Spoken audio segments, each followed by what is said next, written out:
Hello everyone, आज हम लोग देखने वाले हैं लैंग्वेज कंप्यूटर लैंग्वेज।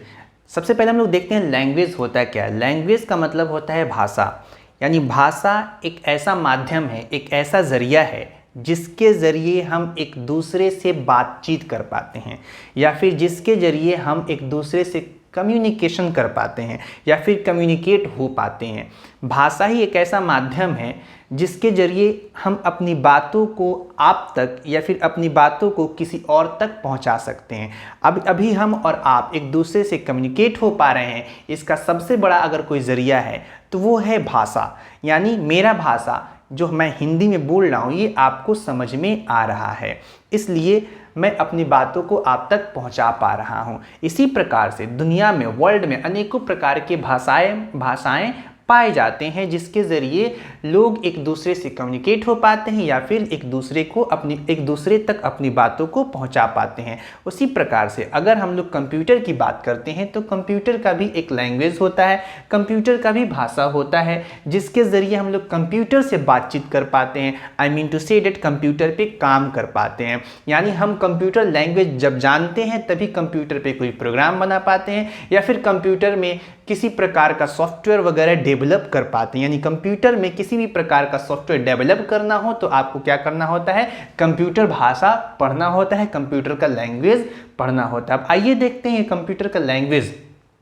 होता किस प्रकार का है, कितने प्रकार का होता है और कौन कौन से प्रकार का क्या क्या वर्क होता है। तो बेसिकली अगर देखा जाए कंप्यूटर में तो ये बेसिकली या फिर mainly there are two type of computer language. Basically computer का दो प्रकार का लैंग्वेज होता है। एक होता है लो लेवल लैंग्वेज और एक होता है हाई लेवल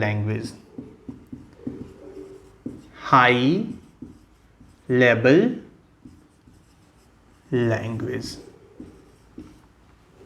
तो ये दो प्रकार के भाषा होती हैं कंप्यूटर के। अगर बात करते हैं लो लेवल लैंग्वेज की तो इसका हिंदी अनुवाद होता है निम्न स्तरीय भाषा। क्या होता है? निम्न स्तरीय भाषा। और ये भी दो प्रकार में बटा हुआ है, दो पार्ट में बटा हुआ है। वो कौन कौन से पार्ट होते हैं? तो एक होता है आपका मशीन लेवल लैंग्वेज। क्या होता है? Machine level language. और दूसरा होता है assembly level language. Assembly level language. अब अगर हम लोग मशीन लेवल लैंग्वेज की बात करते हैं तो ये 0 और 1 के फॉर्म में होता है। किस फॉर्म में होता है? 0 और 1 के फॉर्म में होता है, जिसे हम लोग बाइनरी नंबर भी कहते हैं। किस फॉर्म में होता है? 0 और 1 के फॉर्म में मशीन लेवल लैंग्वेज होता है। और ये बहुत ही डिफिकल्ट होता है ह्यूमन के लिए, बट कंप्यूटर के लिए बहुत आसान होता है। यानी ये कंप्यूटर के नज़दीक होता है और ह्यूमन से दूर होता है। मतलब क्या? कंप्यूटर के नज़दीक और ह्यूमन से दूर। कंप्यूटर के नज़दीक इसलिए होता है क्योंकि क्या है, ये मशीन लेवल लैंग्वेज है और कंप्यूटर 0 और 1 के फॉर्म में ही किसी भी चीज़ को समझता है, किसी भी कंटेंट को समझता है। यानी आप अगर अपना नाम टाइप करते हो या फिर आप कोई भी लेटर इसको टाइप करते हो तो ये उस लेटर को नहीं समझता। उस लेटर को पहले ट्रांसलेट किया जाता है 0 और 1 के फॉर्म में, तब जाके ये समझता है। आप वो ट्रांसलेटर कौन होता है ये भी आगे मैं बताने वाला हूँ, बट इतना समझना यहाँ पे है कि मशीन लेवल लैंग्वेज 0 और 1 के फॉर्म में होता है और ये 0 और 1 के फॉर्म में ही समझता है। हमने अभी कहा कि मशीन लेवल लैंग्वेज यानी 0 और 1 कंप्यूटर के नज़दीक होता है और ह्यूमन से दूर होता है। कंप्यूटर के नज़दीक का मतलब ये हुआ कि 0 और 1 मशीन लेवल लैंग्वेज है, इसलिए ये इसको बहुत आसानी से समझ पाता है। और ह्यूमन को इसे समझने में थोड़ा सा डिफिकल्ट होता है, थोड़ी परेशानी होती है, बिकॉज ये क्या है, मशीन लेवल लैंग्वेज है। अब मनुष्य इसे समझ नहीं पाता है। लेकिन अगर जो भी पर्सन, जो भी यूज़र 0 और 1 के फॉर्म में कंप्यूटर पे काम करता है तो उसे ऑपरेटिंग सिस्टम की ज़रूरत नहीं पड़ेगी। किसी भी विदाउट ऑपरेटिंग सिस्टम का वो मशीन लेवल लैंग्वेज पे काम कर सकता है। पता क्या चला कि जब मशीन लेवल लैंग्वेज पे कंप्यूटर पे काम होता था तब ऑपरेटिंग सिस्टम नहीं था, उस वक्त ऑपरेटिंग सिस्टम नहीं आता था, और जो भी काम किया जाता था कंप्यूटर में या फिर कंप्यूटर के द्वारा, वो सब मशीन लेवल लैंग्वेज यानी 0 और 1 के ही फॉर्म में हुआ करता था। यानी आप अगर अपना नाम भी लिखेंगे तो 0 और 1 के फॉर्म में ही लिखेंगे। अब ये बहुत डिफिकल्ट होता था, बहुत ज़्यादा डिफिकल्ट, इसे ह्यूमन या फिर कोई यूज़र इतनी आसानी से इस पर काम ही नहीं कर सकता है। फिर इसको आगे जाके डेवलप किया गया तो एक और लैंग्वेज लाया गया, वो हो गया असेंबली लेवल लैंग्वेज। क्या हो गया? Assembly level language. अब यहाँ पे असेंबली लेवल लैंग्वेज से हम लोग क्या समझते हैं? असेंबली लेवल लैंग्वेज का मतलब ये हुआ कि वैसा भाषा जो किसी बड़े भाषा को या फिर किसी बड़े वर्ड को शॉर्ट बनाए। क्या करे? शॉर्ट बनाए। इसलिए इसको क्या कहते हैं? नेमोनिक भी कहते हैं। क्या कहते हैं? नेमोनिक कहते हैं। नेमोनिक। अब नेमोनिक का मतलब, असेंबली लेवल लैंग्वेज को नेमोनिक भी कहा जाता है। ये भी नेमोनिक का मतलब क्या होता है? यानी एक नेमोनिक प्रकार का लैंग्वेज है। नेमोनिक का मतलब क्या होता है? नेमोनिक का मतलब होता है कि किसी भी भाषा को एक अपना रूप रंग देना, या फिर अपने प्रकार से किसी भाषा को व्यक्त करना, या फिर मनोविज्ञान भी कह सकते हैं। मनोविज्ञान उसे कहा जाता है जिसे अपने द्वारा बनाया गया हो या फिर मनुष्य के द्वारा बनाया गया हो। तो ये असेंबली लेवल लैंग्वेज उस प्रकार का लैंग्वेज है जिसे मनुष्य के द्वारा बनाया गया है। अब ये मनुष्य के द्वारा बनाया गया है। जैसे कि सपोज दैट हमको क्या करना है? एडिशन करना हो तो एडिशन का एक शॉर्ट फॉर्म देते हैं, क्या? ऐड। क्या देते हैं? ऐड। सब्सट्रैक्शन करना हो तो सब्ट्रैक्शन का एक शॉर्ट फॉर्म देते हैं, सब। मल्टीप्लिकेशन के लिए MUL, मल। डिवीजन के लिए डिव। यानी हमने क्या किया? एक बड़े शब्द को छोटा यानी उसका शॉर्ट फॉर्म बना दिया। इसी को कहा जाता है असेंबल लेवल लैंग्वेज। अब ये भाषा जो है असेंबल लेवल लैंग्वेज, ये ह्यूमन के नज़दीक और मशीन यानी कंप्यूटर के दूर होता है। ह्यूमन के नज़दीक और कंप्यूटर से दूर का मतलब क्या हुआ? कि इसे ह्यूमन आसानी समझ सकता है बट कंप्यूटर आसानी से नहीं समझ सकता है। अब कंप्यूटर को समझाने के लिए, इस भाषा को कंप्यूटर को समझाने के लिए बीच में एक ट्रांसलेटर की जरूरत होती है। किसकी जरूरत होती है? एक ट्रांसलेटर की जरूरत है। अब ट्रांसलेटर का मतलब हम समझते हैं, जैसे कि सपोज दैट 2 पर्सन है, एक बंगाली है और एक बिहारी है। अब दोनों पर्सन में बंगाली को सिर्फ बंगाली आती है और बिहारी को सिर्फ बिहारी आती है। तो अगर बंगाली बंगला में कुछ कहता है बिहारी को, बिहारी उस बात को नहीं समझ पाएगा क्योंकि ये भोजपुरी जानता है। तो अब इन दोनों को एक दूसरे से कम्युनिकेट होने के लिए बीच में क्या चाहिए? एक ट्रांसलेटर, यानी एक ऐसा पर्सन चाहिए जो दोनों भाषा को जानता हो और दोनों के भाषाओं को क्या करे? आदान प्रदान कर सके। यानी इससे उसकी बातों को सुनकर ट्रांसलेट करके दूसरे तक पहुंचाए और दूसरे की बातों को सुनकर ट्रांसलेट करके पहले तक पहुंचाए, उसे ट्रांसलेटर कहा जाता है। इसी प्रकार से अब असेंबली लेवल लैंग्वेज को मशीन लेवल लैंग्वेज में समझाने के लिए या फिर कंप्यूटर को समझाने के लिए बीच में एक ट्रांसलेटर की जरूरत पड़ती है, जिसे कहा जाता है असेंबलर। क्या कहा जाता है? असेंबलर। अब ये असेंबलर क्या है? एक सॉफ्टवेयर है। क्या है? एक सॉफ्टवेयर है। तो इस सॉफ्टवेयर की जरूरत क्यों पड़ी? क्योंकि मशीन लेवल लैंग्वेज 0 और 1 के फॉर्म में होता है। असेंबल लेवल लैंग्वेज ये मानव निर्मित लैंग्वेज है, मनुष्य द्वारा बनाया गया लैंग्वेज है। अब इस भाषा को कंप्यूटर नहीं समझता है और इस भाषा को मनुष्य नहीं समझ पाता है।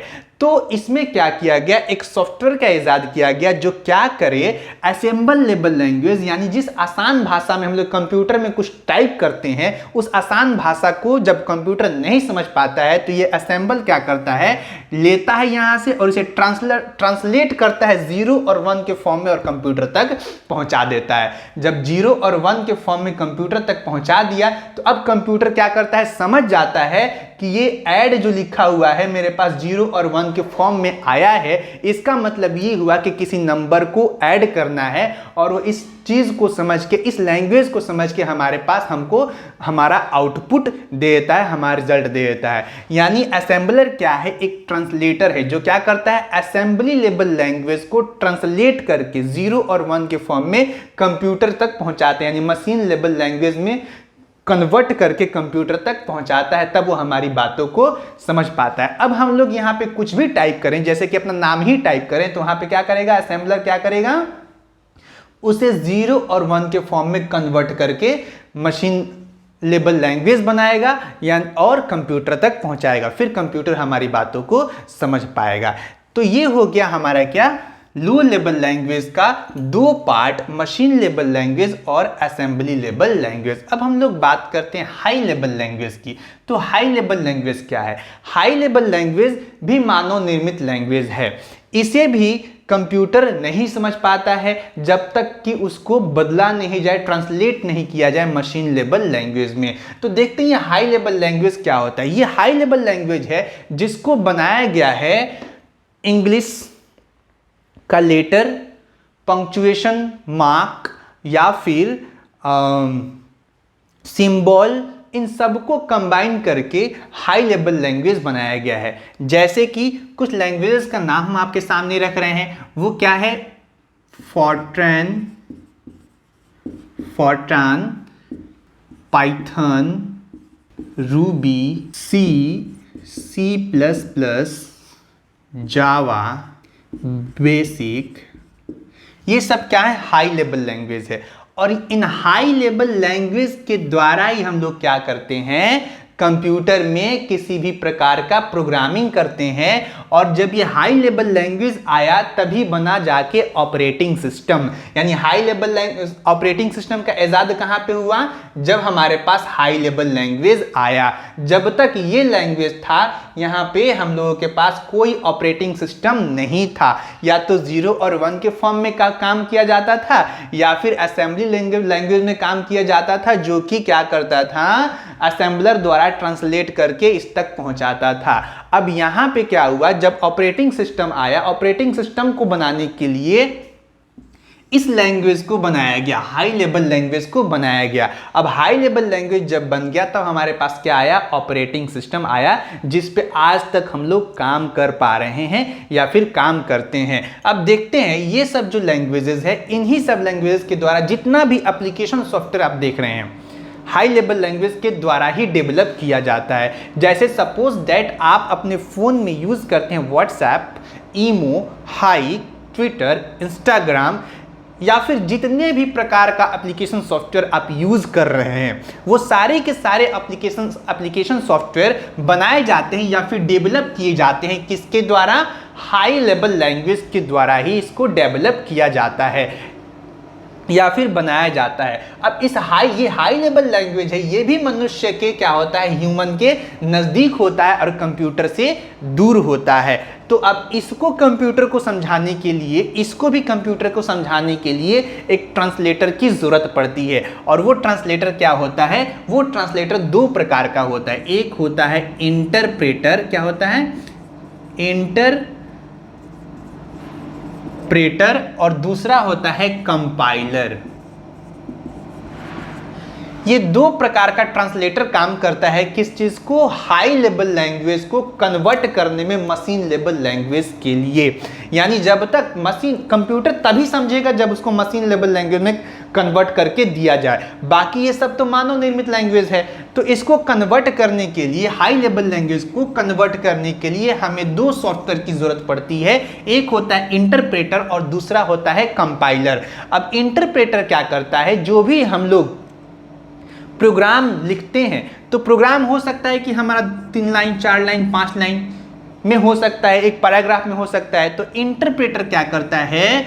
किसी भी प्रोग्राम के एक एक लाइन को मशीन लेवल लैंग्वेज में ट्रांसलेट करता है या फिर कन्वर्ट करता है। और कंपाइलर क्या करता है? एक ही बार में पूरे के पूरे डेटा को, पूरे के पूरे प्रोग्राम को कन्वर्ट करके मशीन लेवल लैंग्वेज में बना देता है या फिर कंप्यूटर तक पहुंचा देता है। लेकिन ये दोनों के दोनों क्या हैं? ट्रांसलेटर ही हैं। दोनों का काम एक ही होता है। फर्क बस इतना है कि ये एक एक लाइन को कन्वर्ट करता है, ट्रांसलेट करता है, और ये पूरे प्रोग्राम को एक ही बार में कन्वर्ट करता है। उम्मीद करते हैं आप लोगों को समझ में आया होगा। Low level language, high level language, machine level language, assemble level language और हाई लेवल लैंग्वेज में ये जितने भी सारे प्रोग्राम दिख रहे हैं ये सारे के सारे क्या है, हाई लेवल लैंग्वेज ही हैं। अब इसमें से अगर आपको कोई क्वेश्चन हो कि पाइथन क्या है, फोर्ट्रान क्या है, रूबी क्या है, सी प्लस प्लस क्या है, जावा क्या है, बेसिक क्या है या फिर पास्कल क्या है, और भी बहुत सारे लैंग्वेजेस आते हैं, अगर आपके पास कोई क्वेश्चन हो यहाँ से रिलेटेड तो आप बिल्कुल कमेंट सेक्शन में जाएं और क्वेश्चन करें। नेक्स्ट वीडियो हो सकता है कि आपके क्वेश्चन या फिर आपके कमेंट पे आए। So it's enough for today. फिर मिलते हैं हम लोग नेक्स्ट वीडियो में किसी इंटरेस्टिंग टॉपिक के साथ।